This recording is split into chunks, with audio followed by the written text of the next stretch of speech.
Jake waited until the space station was busy with the evening shift change. Then he quietly moved his ship away from the docking bay. No one stopped him.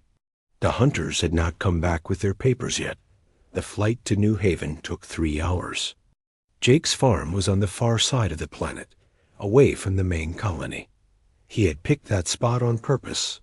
Fewer neighbors meant fewer questions. During the flight, Zaraneth and her children stayed hidden in the cargo hold. Jake could hear them whispering sometimes, but they were very quiet. Smart kids. When they landed, Jake opened the cargo bay door. The family climbed out slowly, looking around at the strange new world. The sun was setting, painting the sky orange and pink. Jake's small house sat on a hill, surrounded by fields of grain. "This is your home?" Nix asked. She was the first to speak since they left the station. "It's not much," Jake said, "but it's safe." Kai was still holding his mother's hand. He looked scared of everything. The open sky, the strange plants, even Jake's old farm dog that came running up to see who had arrived. "His name is Rusty," Jake told the boy. "He won't hurt you."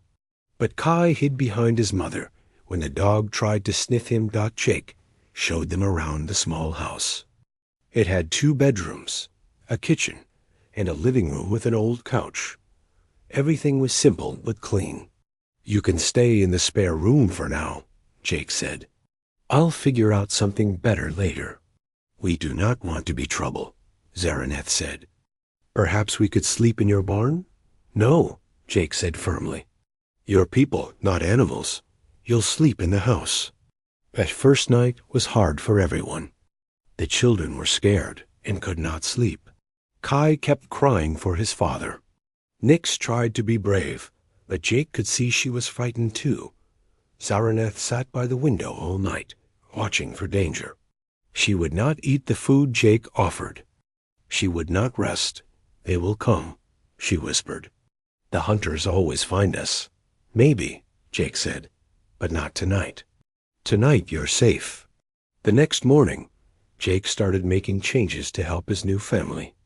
He moved his workshop tools to the barn and turned the big room into a bedroom for Zaraneth and the children. He put up walls for privacy and brought in beds from town. Zaraneth watched him work with suspicious eyes. "Why do you do this for?" "You?" she asked. "What do you want from us?" Jake hammered a nail into the wall. "I don't want anything. Everyone wants something." "Not everyone," Jake said. "Some people just try to do what's right. You do not even know us." Jake stopped working and looked at her. "I know you're a mother trying to protect her kids." "That's enough." Over the next few days, things got a little easier. Jake learned that Kethari people could eat most of the same foods as humans. They needed some special minerals, which Jake ordered from the supply store in town. He told the store owner he was doing experiments with alien plants. Nix was the first to warm up to Jake. She was curious about everything. She asked questions about Earth, about human history, about how his machines worked. Jake found himself enjoying her company. She reminded him of his sister when they were young. "On our world, only nobles can learn about technology," Nix told him one day. They were fixing a broken water pump together. "But you teach me like I am important." "You are important," Jake said. "All kids are important." Nix smiled.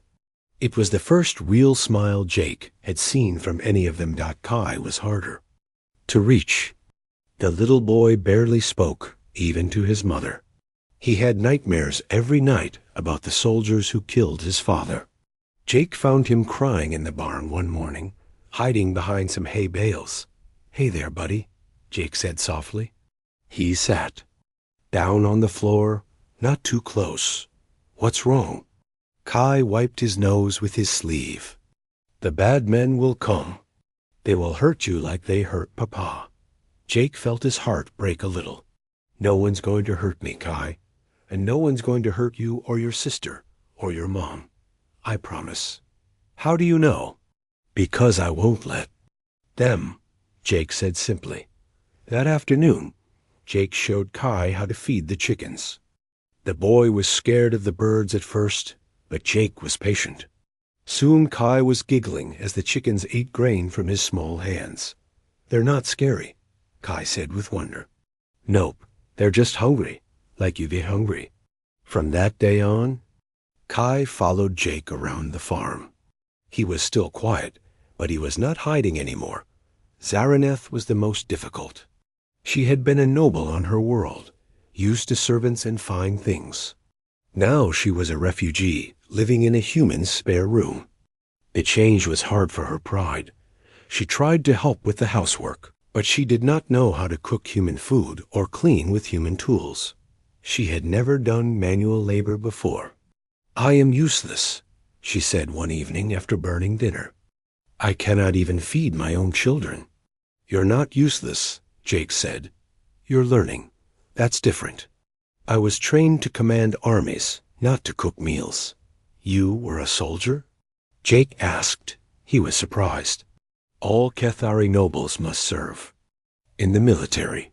I fought beside my mate in the border wars. I was a good commander. Her voice was bitter. Now I cannot even start your cooking fire. Jake sat down across from her.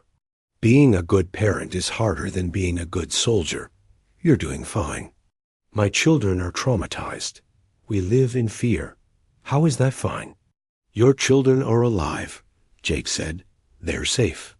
They're starting to smile again. That's everything. Zaraneth looked at him with those strange amber eyes. Why do you care what happens to us? Jake was quiet for a long time.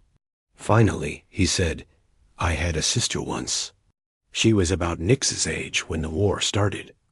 I was away fighting, trying to keep everyone safe. But I couldn't keep her safe. The enemy bombed our home colony. She died with my parents. I am sorry, Zaraneth said softly. Maybe I can't bring her back, but I can help your kids. Maybe that counts for something. Something changed in Zaraneth's face. The suspicion faded. A little. You have a good heart, Jake Morrison.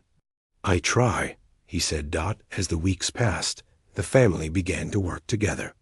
Zaraneth started sharing her knowledge of Cathari technology. She showed Jake how to improve his farm equipment with simple modifications. His old tractor suddenly ran twice as fast and used half the fuel. Your people could benefit greatly from our science, she told him, if they were willing to learn. Some would be, Jake said. Others are suspicious of alien tech. And yet you trust me to modify your machines. I trust you to take care of your family. Everything else follows from that. Nix proved to be brilliant with technology. She could look at a machine and understand how it worked in minutes. She helped Jake repair things that had been broken for years. I think she has the gift, Zaraneth told Jake one evening. They were watching Nix fix a communication radio without any tools, just by touching it. What gift? Some of our people can speak directly to machines. It is very rare, very valuable. Zaraneth's voice was worried. If the council knew, they'd want to use her, Jake finished, or eliminate her. A commoner with such power would threaten their control. Jake watched Nix work, her small hands glowing with soft blue light as she fixed the radio. Now he understood why the hunters wanted her family dead so badly. It was not just about revenge. It was about power. That night, Jake checked his security systems twice. He cleaned his old military rifle and made sure it was loaded. He had hoped they could live in peace, but peace was fragile, especially when powerful people wanted you dead. 3 days later, his fears proved correct. Rusty started barking in the middle of the night. Jake looked out the window and saw lights in the sky. Ships were coming. Zaraneth, he called softly. Wake up, we have company. She was awake instantly, her military training showing. How many? 3 ships. Maybe more. She gathered her children quickly. Nix was alert and ready. Kai was scared, but trying to be brave. Where do we go? Zaraneth asked. Jake was already moving toward the back door. I built a shelter in the mountains for emergencies. We can hide there. They slipped out of the house and into the darkness. Behind them, the ships were landing in Jake's fields. Soon the hunters would be at his door, but the family was not there anymore. They were running through the night, heading for the mountains and whatever safety Jake could provide. The peaceful days were over. Now the real fight would begin. Jake led the family through the dark forest behind his house. He knew these trails well from years of hunting and hiking. The mountain shelter was 5 miles away, hidden in a cave system he had discovered soon after buying the farm lot behind them. Bright lights lit up the farmhouse. Jake could hear voices shouting in the Kethari language. They sounded angry. "Stay close," Jake whispered. "Watch where you step. These trails can be tricky in the dark." Kai was having trouble keeping up. His short legs could not match the pace of the adults. Jake picked him up and carried him on his shoulders. The boy was light, but Jake's old back protested after a mile. "I can walk," Kai whispered. "I know you can, Muddy, but we need to move fast right now." Nix walked beside her mother, her amber eyes glowing softly in the darkness. Jake had noticed that all Kethari eyes did that when they were stressed or using their abilities. "They are tracking us," Zaraneth said. Her voice was tight with worry. "How?" Jake asked. "Our body heat is different from yours. Kethari run cooler. Than humans, their sensors will pick up our trail easily." Jake stopped walking. If they could be tracked, running was pointless. "How long do we have?" "Maybe an hour before they organize a proper search. They will want to examine your house first. Look for clues about where we went. Then we better move faster." They reached the cave entrance just as the first search ships appeared in the sky. Jake had camouflaged the opening with brush and rocks. To most people, it looked like just another crack in the mountainside dot inside. The cave opened into a large chamber. Jake had spent months preparing this place. He had stored food, water, weapons, and communication equipment. There were sleeping bags, medical supplies, and even some books to pass the time. "You built all this?" Zaraneth asked. She looked around at the organized supplies with respect. "Old military habit," Jake said. "Always have a backup plan." He showed them how everything worked. The water came from an underground stream. The air was fresh thanks to hidden vents that led to the surface. Solar panels outside powered basic lights and equipment. "It's like a real house," Nix said with wonder. She had never seen humans live underground before. "It's better than a house," Jake said. "Houses can be found. This place is invisible from the air." They settled in to wait. Jake monitored his radio, listening to the search teams coordinate their efforts. The hunters had brought a lot of people, professional soldiers and tracking equipment. "They really want you dead," Jake said to Zaraneth. "My mate was more dangerous to them than they admitted," she replied. "He knew things that could destroy the current council." "What kind of things?" Zaraneth looked at her children, then back at Jake. "Secret deals with the Vrak Empire. Plans to sell Kethari colonies to slavers. My mate found evidence of their crimes. And you know where this evidence is? Some of it is in Nix's memory." Jake looked at the young girl, who was playing quietly with some electronic components she had found in his supplies. "In her memory? Kethari children with the gift can store vast amounts of information. My mate taught her everything before he died.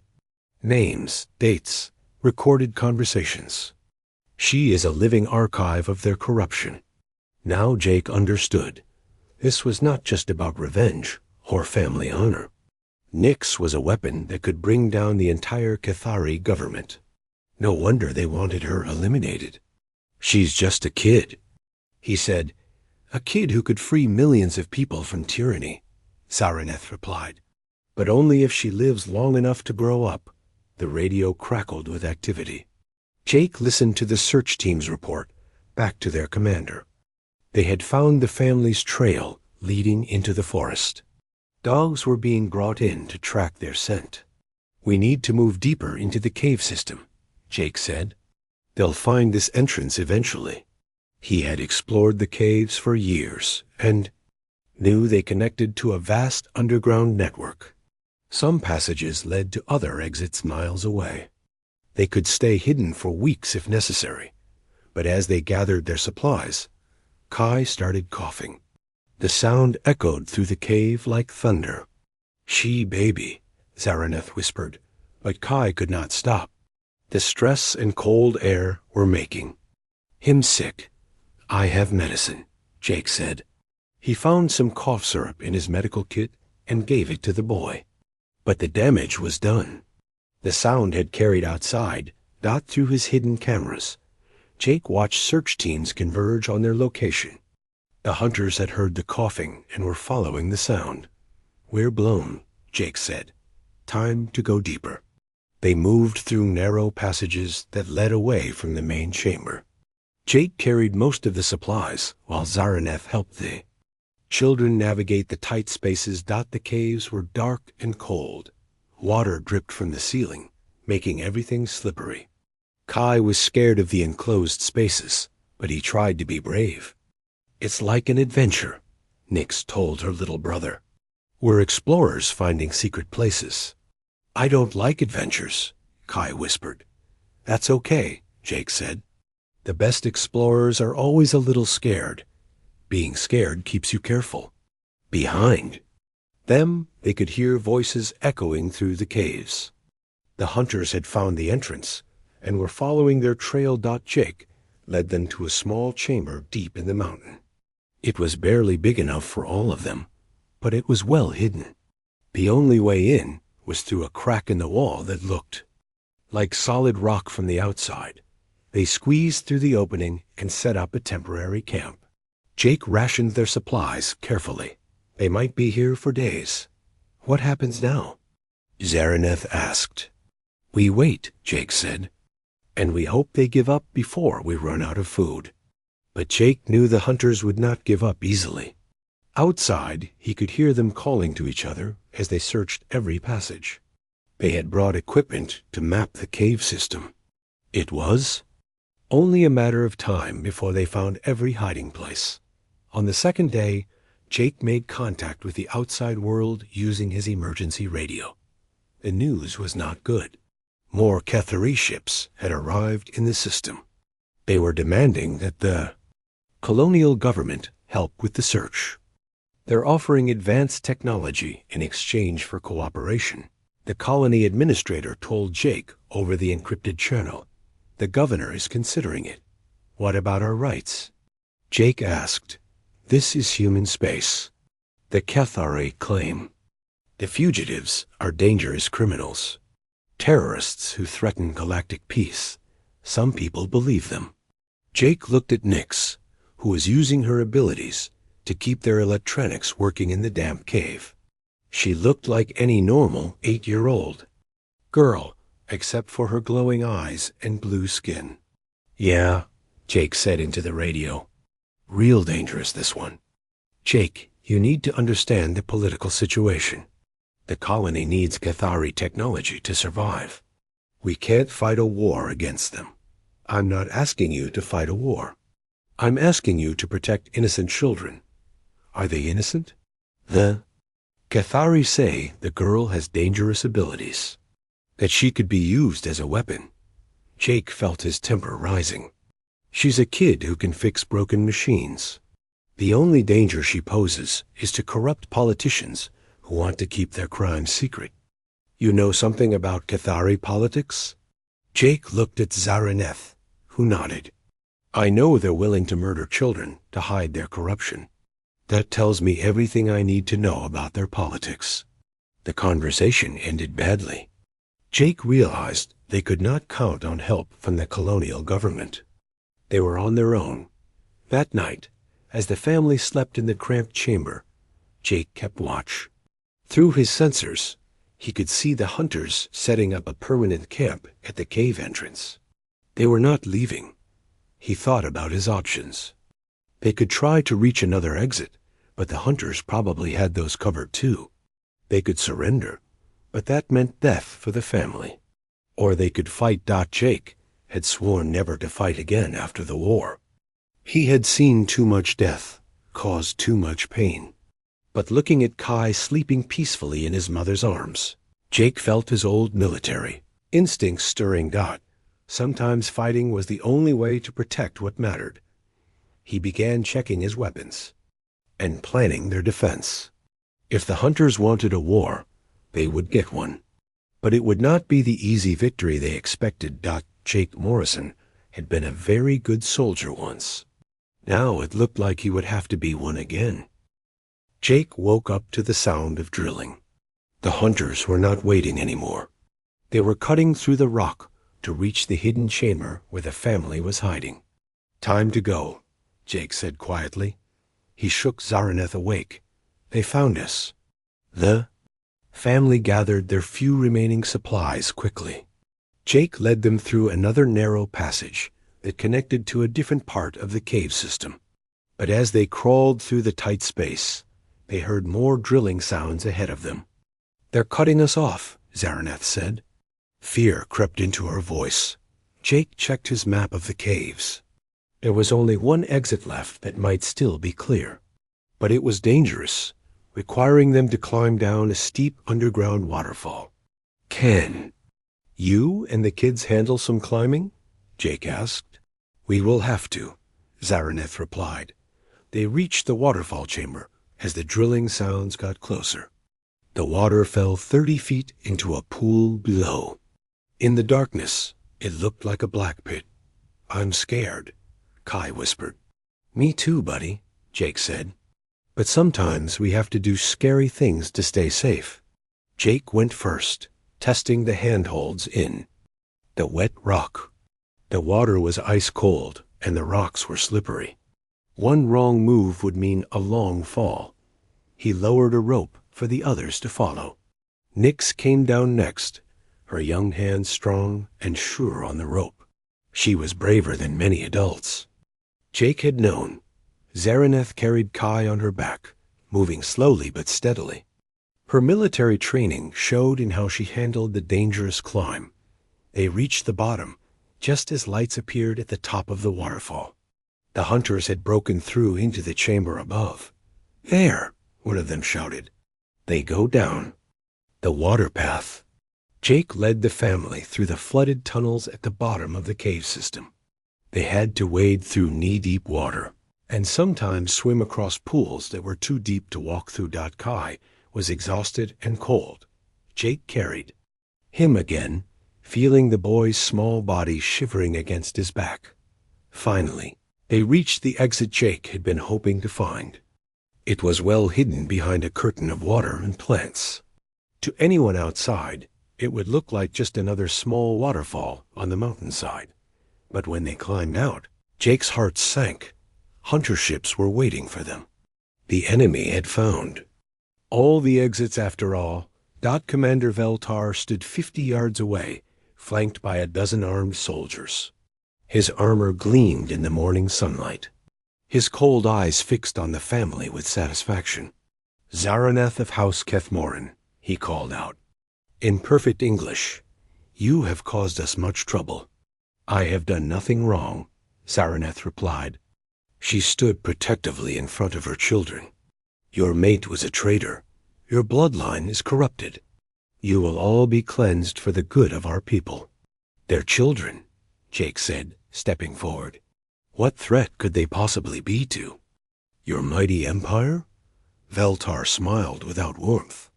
"The female child carries dangerous knowledge. Knowledge that could destabilize our government. She must be eliminated." "Over my dead body," Jake said. "That can be arranged, human." Veltar raised his hand, signaling his soldiers to prepare their weapons. Jake pushed the family behind some rocks and grabbed his rifle.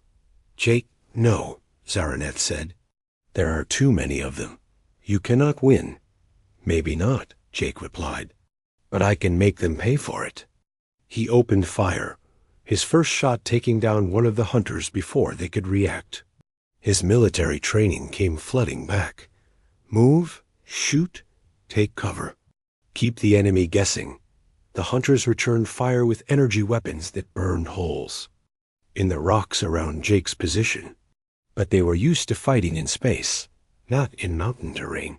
Jake knew every rock and tree in these hills. He moved from cover to cover, using the landscape to his advantage. The hunters were better equipped, but Jake was fighting for something more important than orders or politics. He was fighting for family. NYX, he called out during a break in the shooting. Can you do something about their communication equipment? The young girl nodded. Her eyes began to glow brighter as she focused on the hunter's gear. One by one, the radios started sparking and going dead. Good girl, Jake said. Now they can't call for backup. But even without reinforcements, the hunters were winning. Jake was running out of ammunition, and they had him outnumbered. It was only a matter of time before they surrounded his position. That was when he heard the sound of human vehicles approaching. Trucks and farm equipment were racing up the mountain road, kicking up clouds of dust. What is that? Veltar demanded. Jake smiled. That's my neighbors. The lead truck belonged to Ben Carter, head of colony security. Behind him came Helen Parks, the colony administrator, and dozens of other colonists. Farmers, miners, shop owners, and retired military personnel.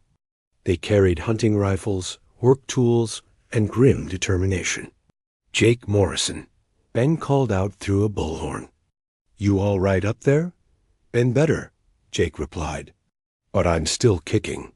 Helen Parks walked forward, ignoring the energy weapons pointed at her. She was a small woman with gray hair, but she had the bearing of someone used to being in charge. Commander Veltar, she said formally, I'm ordering you to leave this planet immediately. You have no authority over us, Veltar replied. We are here on official business. You're here murdering children on human soil. That makes it our business. The fugitives are dangerous criminals. They're a scared mother and 2 kids who've been through hell. The only criminals I see are the ones pointing guns at babies. More vehicles arrived. The crowd of humans grew to over 100 people.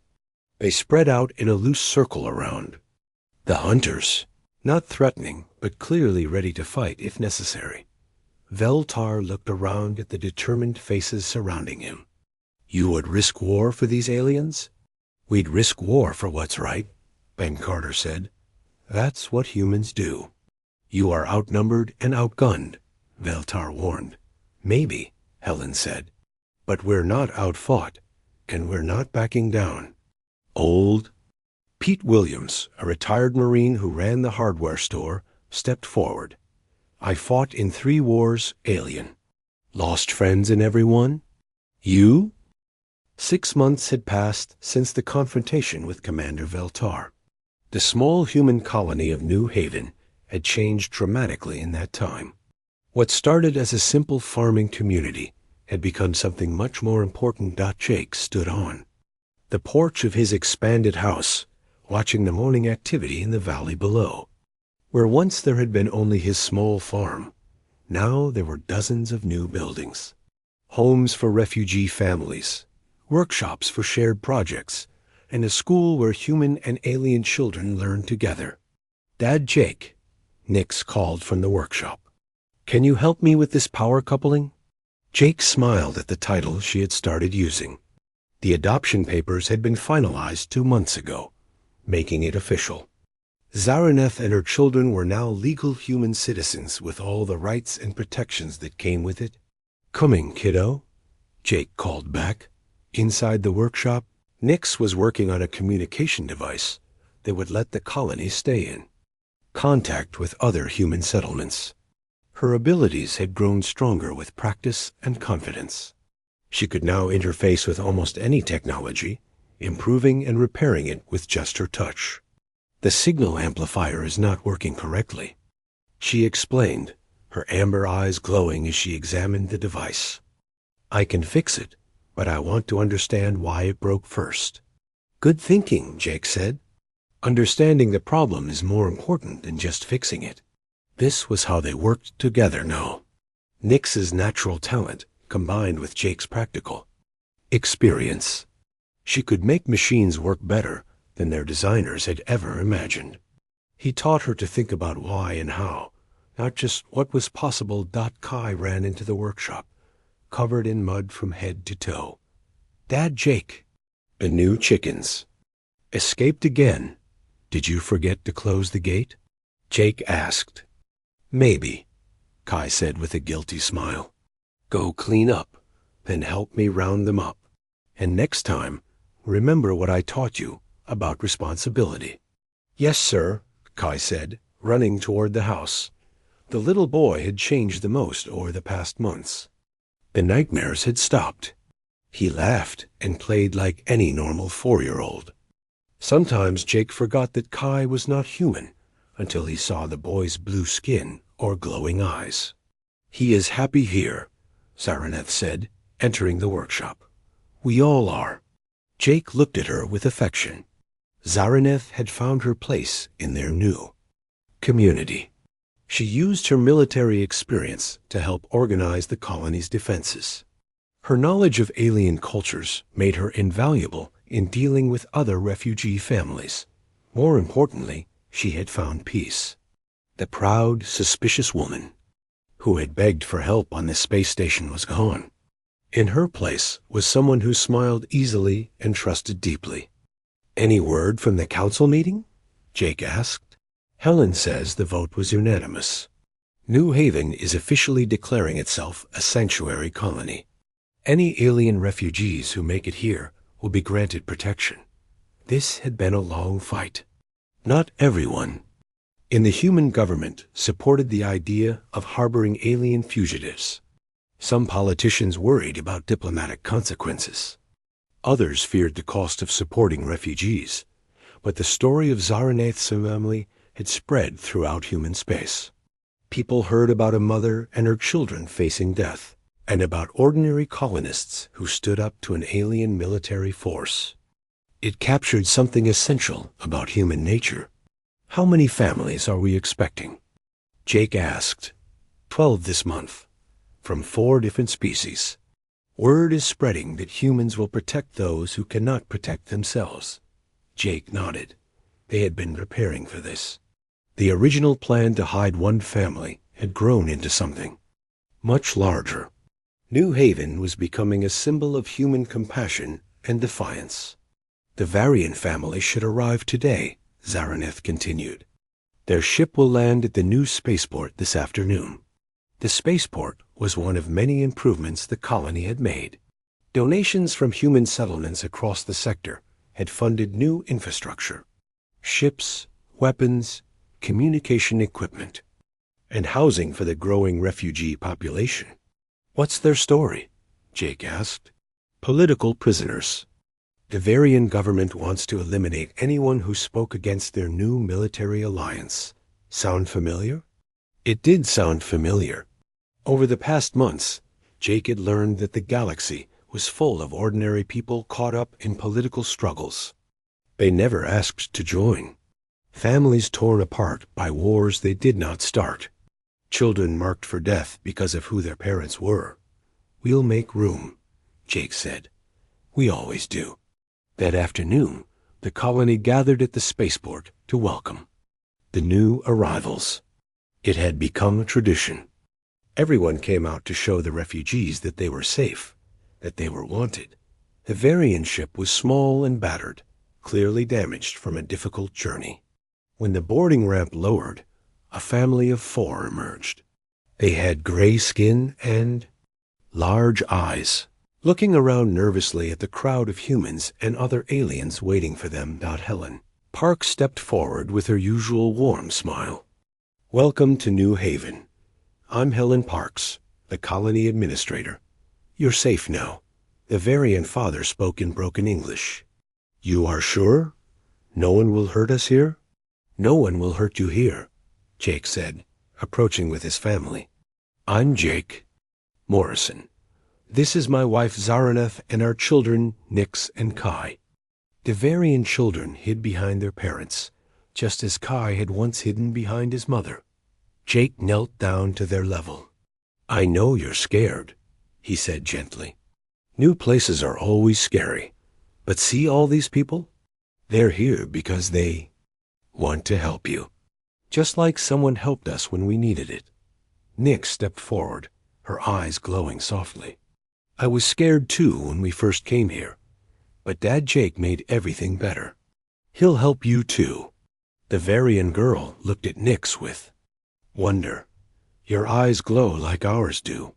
All sorts of people live here, Nix said. We're all different, but we're all family. As the welcoming ceremony continued, Jake noticed movement in the sky. Ships were approaching from orbit. For a moment, his heart raced with old fears. But these ships bore human markings. Ben Carter approached with a grin. Diplomatic convoy. From Earth. Seems like someone important wants to talk to us. The ships landed at the edge of the spaceport. When the passengers emerged, Jake was surprised to see they were led by Admiral Sarah Martinez, one of the highest-ranking officers in human space. Ms. Parks, the Admiral said formally, I'm here on behalf of the Earth government to discuss New Haven's refugee program. Helen stepped forward with the confident bearing of someone who knew she was on the right side of history. Admiral Martinez, welcome to our colony. I'll be direct, the Admiral said.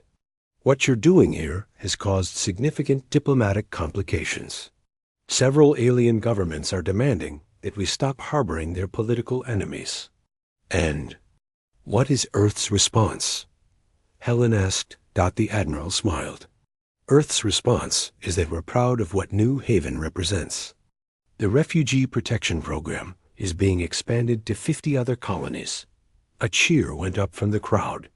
Jake felt a warmth in his chest that had nothing to do with the afternoon sun.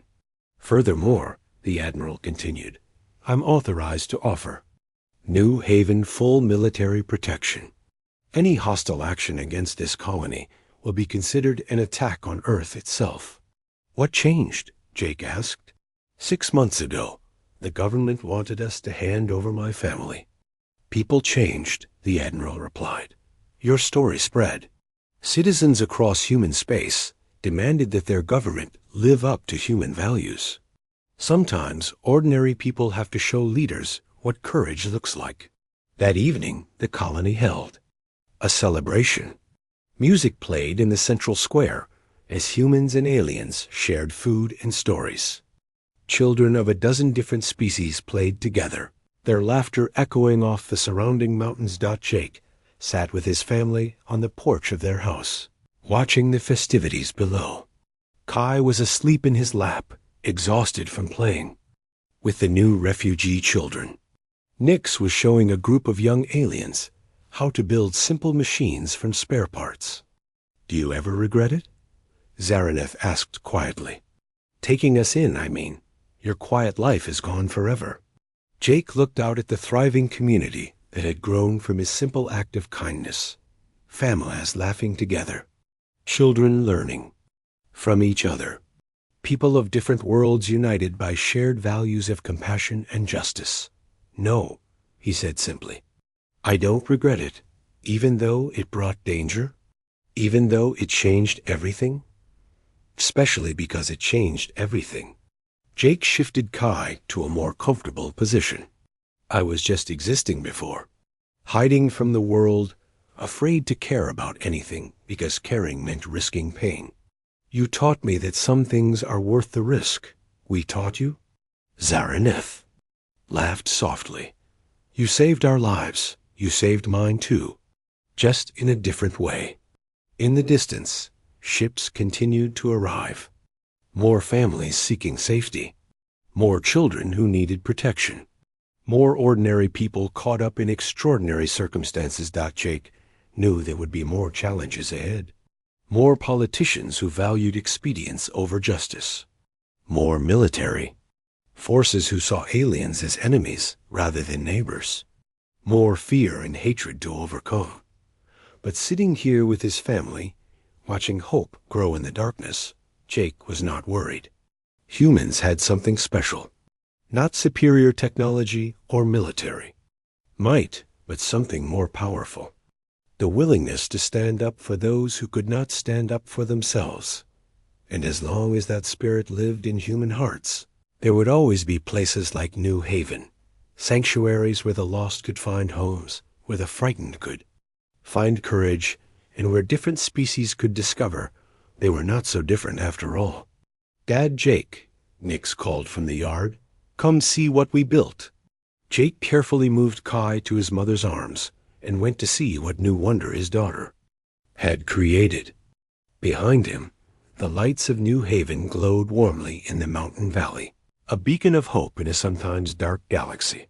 The story that had begun with a desperate plea on a space station had become something much larger, a testament to the power of ordinary people to do extraordinary things when they choose compassion over fear. And in the end, that was the most human thing of all.